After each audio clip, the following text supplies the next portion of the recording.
Add to Flipboard Magazine. Let's talk about one of the stupidest lies Donald Trump has ever told. When Devin Nunes allegedly and unceremoniously leaked James Comey's memos to Fox News within 30 minutes of receiving them from DOJ, we didn't learn a whole lot of new stuff. It was mostly, hey look, Comey wasn't lyin when he said Donald Trump tried to obstruct justice right to his face a whole lot.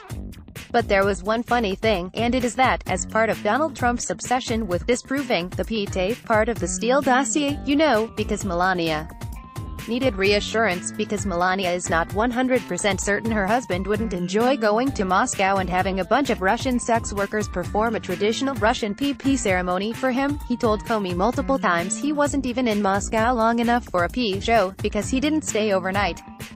Russian P shows are like Greek weddings, apparently. Igly long. During their private dinner in late January of 2017, Trump told Comey he had been chatting with folks who reminded him he hadn't stayed the night when he visited Moscow in 2013 for the Miss Universe pageant.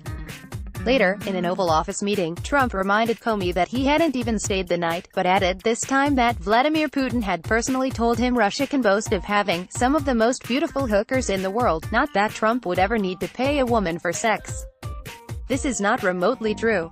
Because everything is stupid now, Bloomberg decided to check flight records to see if Trump in fact stayed overnight long enough for a pee party in late 2013 in Moscow, and spoiler, he did. He flew in on a private plane on a Friday morning, he stayed overnight at the Ritz, then did pageant stuff the next day and evening. After a very late night, the private plane departed Moscow's Vnukovo airport at 3:58 a.m. Sunday.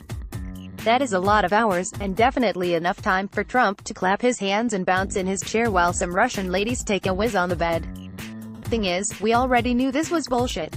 When Trump's former security guy Keith Schiller, who accompanied him to Moscow, testified to the House Intelligence Committee, he specifically said the offer to send 5 sexy Russian ladies to Trump's hotel room at the Ritz-Carlton was made in the morning, and that he told Trump about it as they walked back to the hotel that night, whereupon they both said, lol, because they knew that Donald Trump, a Christian man, took his marital vows very seriously. Once back at the hotel, Schiller said he stood guard outside Trump's room for a little while, then went to bed and honestly has no idea what happened after that. Schiller also did not say yay or nay as to whether the Russian P hookers might have already been in the room hiding under the bed and waiting for Trump, because nobody thought to ask him. In their excellent new book What to Expect When You're in Moscow, The Donald Trump Story Russian Roulette, veteran journalists David Korn and Michael Isikoff also go through the timeline of that trip in great detail.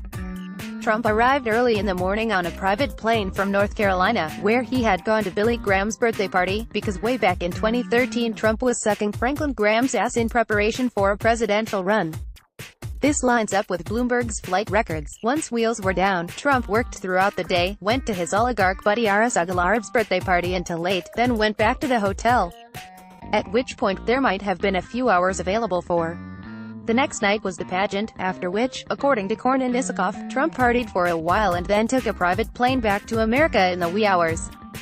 Apparently at 3:58 a.m., as Bloomberg found in the flight records. Why would President PP Dance lie about something so easily verifiable, aside from how he is a pathological liar and a very stupid man? Why wouldn't he instead say, no P hooker? No P hooker. You are the P hooker? Isn't that a much simpler denial, especially if somebody legitimately did not enjoy the interpretive urinary dances of Moscow's finest P hookers in 2013?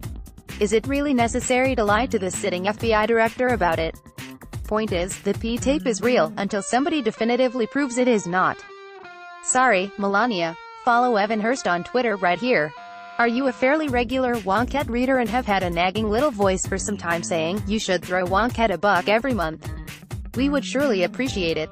Bloomberg, add to Flipboard Magazine. We love you, you pay our rent.